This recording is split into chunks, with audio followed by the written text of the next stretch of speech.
Starting January 1st, 2025, BC has introduced its very own home flipping tax, adding yet another layer of complexity for property sellers. And just to make things more exciting, it's completely separate from the federal property flipping rules. That's right, 2 distinct flipping taxes. What a time to be alive. Here's the deal. If you sell a property that you've owned for less than 730 days, this tax might apply.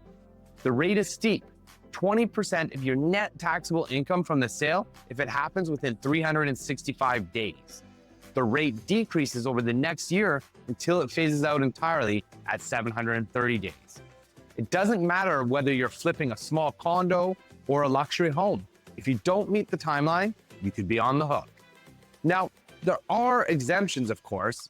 Some are based on life circumstances, others for builders, developers, or related party transactions. The location, use, and ownership structure of the property can also impact whether the tax applies. But here's the kicker. Exemptions don't mean clarity. The rules are new, the guidelines are complex, and you can bet there'll be plenty of confusion. BC's real estate market is already under pressure.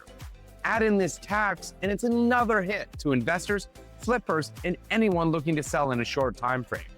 It's also a chilling message to those considering getting into the market for shorter term investment. The bottom line, if you're thinking about selling property in BC, especially in the first 2 years of ownership, you need to know the rules inside and out, or risk a serious tax bill.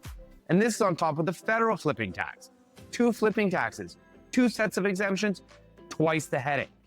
The question now is, will this make housing more affordable, or is it just another way to squeeze sellers and cool the market?